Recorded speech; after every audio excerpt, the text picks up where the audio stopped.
Hello students, कैसे हैं आप लोग और कैसी चल रही है आप लोग की स्टडी। आई होप कि आप सभी अच्छे होंगे और आपकी स्टडी भी बहुत ही अच्छे से चल रही होगी। माई सेल्फ शुभम गोस्वामी आप सभी की स्टडी को और भी शानदार बनाने के लिए मैं आपके लिए लेकर आया हूं क्लास 12 इंग्लिश का एक और मोस्ट इंपॉर्टेंट वीडियो। स्टूडेंट, आज का ये वीडियो उन सभी स्टूडेंट्स के लिए इंपॉर्टेंट है जो इस बार 12th में है और जिनको बोर्ड एग्जाम देना है, क्योंकि बहुत सारे स्टूडेंट कमेंट कर रहे थे कि सर आप 12th इंग्लिश प्रोज और सप्लीमेंट्री रीडर के कुछ इंपॉर्टेंट क्वेश्चन को बताएं जो हमारे बोर्ड एग्जाम के लिए इंपॉर्टेंट है। तो देखिए, जैसे आपका सभी सब्जेक्ट है वैसे इंग्लिश भी है। इंग्लिश के आपको क्वेश्चन लगातार पढ़ते रहने हैं और मैं आपके लिए इंपॉर्टेंट वीडियो भी लेकर आता रहता हूं ताकि आपकी तैयारी बहुत ही अच्छे से हो सके और आप इंग्लिश में 90% प्लस मार्क अचीव कर सकें। तो आज का ये वीडियो बहुत ज्यादा इंपॉर्टेंट है क्योंकि इस वीडियो में मैं आपको जो क्वेश्चन बताऊंगा वो आपके बोर्ड एग्जाम के लिए बहुत ज्यादा इंपॉर्टेंट है और मैं आपको हिंदी मीनिंग के साथ बताऊंगा ताकि एक एक क्वेश्चन आपको अच्छे से समझ में आ जाए। तो उठा लीजिए कॉपी और पेन और बैठ जाइए हमारे साथ ताकि आप लोग एक अच्छी तैयारी कर सकें और बोर्ड एग्जाम में अच्छा परफॉर्म कर सकें। तो चलिए वीडियो को स्टार्ट करते हैं। वीडियो को लाइक कर दीजिएगा, चैनल पर नए चैनल को भी सब्सक्राइब कर लीजिएगा, ठीक है। तो सबसे पहला क्वेश्चन देखिए, ये क्वेश्चन जो हमारे होंगे सबसे पहले ये जान लीजिए ये हमारे लॉस्ट स्प्रिंग चैप्टर के होंगे। जो 12th इंग्लिश प्रोज का सेकेंड चैप्टर है उस चैप्टर के क्वेश्चन मैं आपके लिए लेकर आया हूं, ठीक है। इससे पहले मैंने आपको प्रोज के फर्स्ट चैप्टर जिसका नाम था द लास्ट लेसन, ठीक है, उसके क्वेश्चन मैं आपको ऑलरेडी बता चुका हूं। अगर आपने नहीं देखा तो प्लेलिस्ट में जाकर देख लीजिए। अब इस वीडियो में हम लॉस्ट स्प्रिंग चैप्टर के क्वेश्चन पढ़ेंगे, ठीक है। चैप्टर वाइज आप पढ़ते रहिए, सब समझ में आ जाएगा। सबसे पहला क्वेश्चन देखिए, ध्यान से समझिएगा, मैं आपको हिंदी मीनिंग के साथ बताऊंगा। फर्स्ट है, what is Saheb looking for in the garbage dumps, यानी कि साहेब कूड़े के ढेर में क्या ढूंढ रहा था। साहेब एक कौन है, कूड़ा बीनने वाला है, रैग पिकर है, ठीक है। तो क्वेश्चन है कि what is Saheb looking for in the garbage dump, यानी कि साहेब कूड़े के ढेर में क्या ढूंढ रहा था। Where is he and where has he come from, वह कहां है और कहां से आया है। तो आपका क्वेश्चन है कि साहेब कूड़े के ढेर में क्या ढूंढ रहा था, वह कहां है और कहां से आया है, ठीक है। तो सिंपल सा है, साहेब इज ये रैग पिकर, साहेब एक कूड़ा उठाने वाला लड़का है, ठीक है, कूड़ा उठाने वाला आदमी है।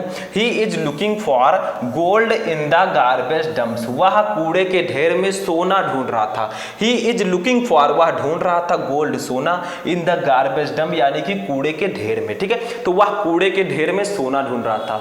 अब कौन सा सोना, ओरिजिनल वाला सोना नहीं तो आप लोग समझ लें कि वो सोना ही ढूंढ रहा था। देखिए, वो कुछ ऐसी मूल्यवान चीजें ढूंढ रहा था जिसके बदले में उसे पैसे मिल सके। वही कूड़ा करकट उसके लिए सोना है, एक तुलना की गई है। बाकी सोना कोई कूड़े करकट में फेंकेगा नहीं, ठीक है, गलती से भी। तो वो जो है कूड़े करकट को ढूंढ रहा था जो उसके लिए मूल्यवान है, जिसको बेचकर उसे थोड़ी बहुत पैसे मिल सके, ठीक है। उसी की तुलना सोने से की गई है। आगे देखिए, presently he is in Delhi, वह अभी दिल्ली में है। He has come from Bangladesh, वह बांग्लादेश से आया है, ठीक है। तो आपको स्टेप बाय स्टेप आंसर लिखना है। क्वेश्चन था कि साहेब कूड़े के ढेर में क्या ढूंढ रहा था, तो साहेब इज ये रैग पिकर, साहेब कूड़ा उठाने वाला लड़का है। He is looking for gold in the garbage dump, वह कूड़े के ढेर में सोना ढूंढ रहा था। सोने का मतलब कुछ मूल्यवान वस्तुएं ढूंढ रहा था, ठीक है। Presently he is in Delhi, अभी वह वर्तमान में दिल्ली में है। But he has come from Bangladesh, वह बांग्लादेश से आया है।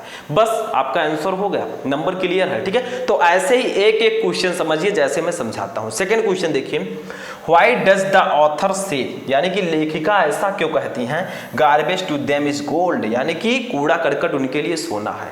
यानी कि कूड़ा करकट उनके लिए सोना है, लेखिका ऐसा क्यों कहती हैं, जो लेखक हैं वो ऐसा क्यों कहती हैं, कूड़ा करकट ही रैग पिकर के लिए सोना है। तो देखिए, मैंने आपको बताया, देखिए garbage is the only means of survival for them, यानी कि गार्बेज इज ओनली, गार्बेज ही सिर्फ मीन्स ऑफ सर्वाइवल, उनके जीवन यापन का जरिया है, ठीक है। यानी कि कूड़ा ही उनके एकमात्र जीवन यापन का जरिया है, ठीक है।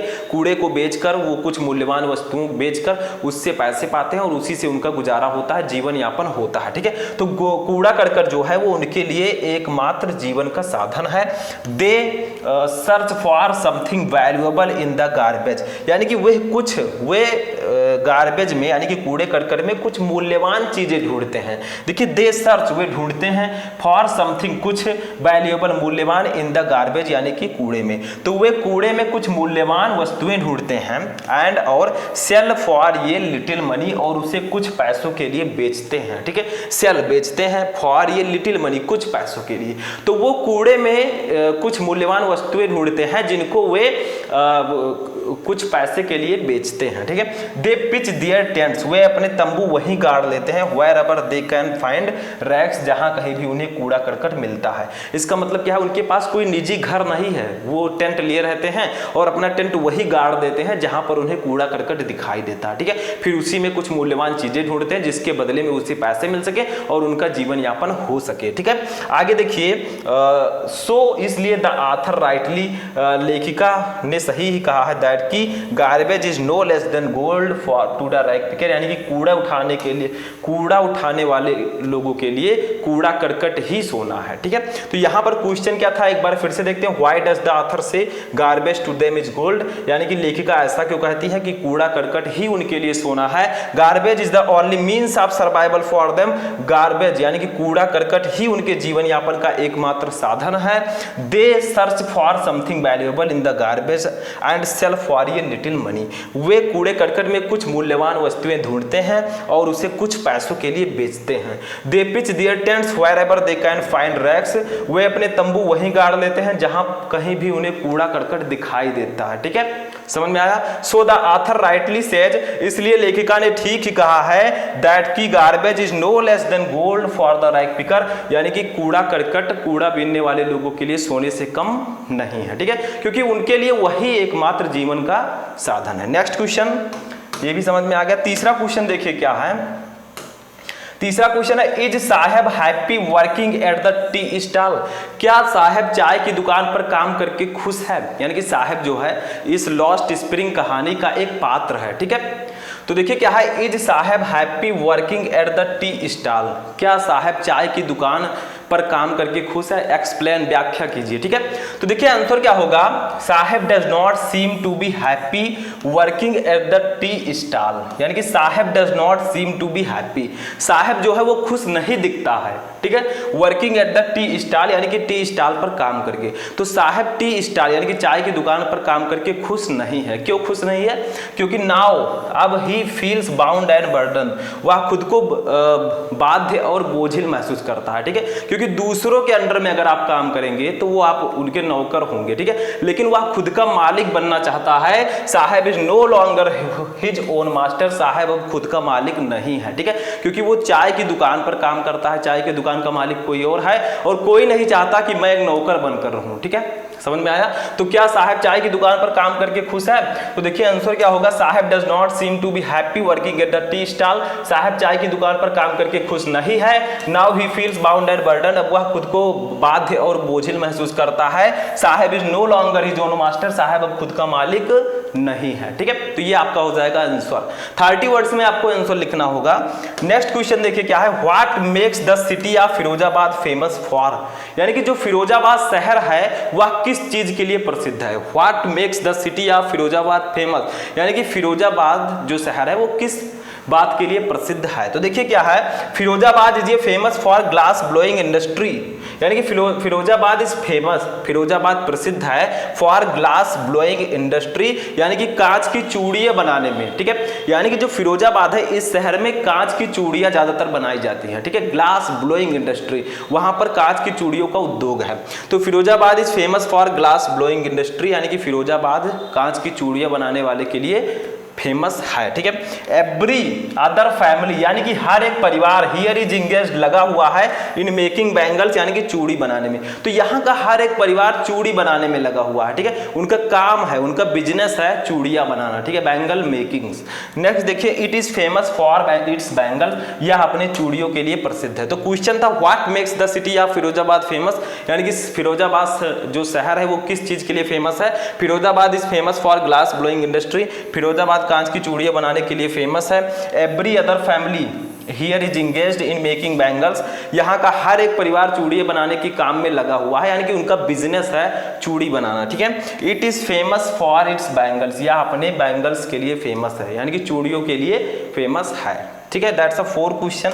चलिए देखते हैं अपना 5th क्वेश्चन क्या है, यही हमारा लास्ट क्वेश्चन होगा इस चैप्टर का, ठीक है। देखिए, mention the hazards of working in the glass bangles industry, यानी कि चूड़ी बनाने वाले जो लोग होते हैं, ठीक है, क्या कहा गया है, mention the hazards of working in the glass blowing industry, ठीक है, यानी कि ग्लास चूड़ी बनाने के काम में होने वाले नुकसान के बारे में आपको मेंशन करना है, ठीक है, कि जो लोग चूड़ी बनाते हैं उनके लिए क्या क्या खतरे होते हैं, व्हाट जो आपका हजार्ड्स मतलब होता है खतरा, ठीक है। तो देखिए क्या होगा, वर्कर्स वर्क इन डिग्नी cells without air and light, यानी कि जो काम करने वाले होते हैं, चूड़ी बनाने वाले लोग होते हैं, वो ऐसे कमरे में काम करते हैं जहां पर ना तो हवा होती है अच्छे से और ना ही लाइट होती है, ठीक है, वो ऐसे कमरे में काम करते हैं। तो वर्कर्स वर्क इन डिग्नी cells with air and light, यानी कि जो लोग होते हैं चूड़ी बनाने वाले, वो ऐसे कमरे में काम करते हैं जहां पर हवा और जो प्रकाश है वो ठीक से नहीं रहती है। They lose the brightness of their eyes, वे अपने आंखों की रोशनी खो देते हैं, क्योंकि चूड़ी बनाने के काम में बहुत ज्यादा, जब चूड़ी को पॉलिश किया जाता है तो उसके जो पाउडर होते हैं वो हमारे आंखों के लिए बहुत ज्यादा हार्मफुल होते हैं, ठीक है। तो वही यहां पर कहा गया है, they lose the brightness of their eyes, वे अपने आंखों की रोशनी खो देते हैं। The powder from the polishing of bangles also blinds them, यानी कि जो चूड़ी बनाने में जो पॉलिश होता है, ठीक है, उससे जो पाउडर होता है वो उनको अंधा भी बना सकता है, ठीक है। देखिए क्या लिखा है, the powder from the polishing of bangles, यानी कि जो चूड़ियों को पॉलिश करने वाला पाउडर होता है, आल्सो ब्लाइंड्स देम, उनको अंधा भी बना सकता है, ठीक है। तो यही सब कुछ खतरे हैं, कुछ नुकसान हैं जो चूड़ी बनाने वाले लोगों के साथ होती हैं, ठीक है। कौन कौन से, वर्कर्स वर्क इन डिग्नी cells without air and light, यानी कि चूड़ी बनाने वाले लोग ऐसे कमरे में काम करते हैं जहां पर ना तो ठीक से हवा होती है ना ही प्रकाश।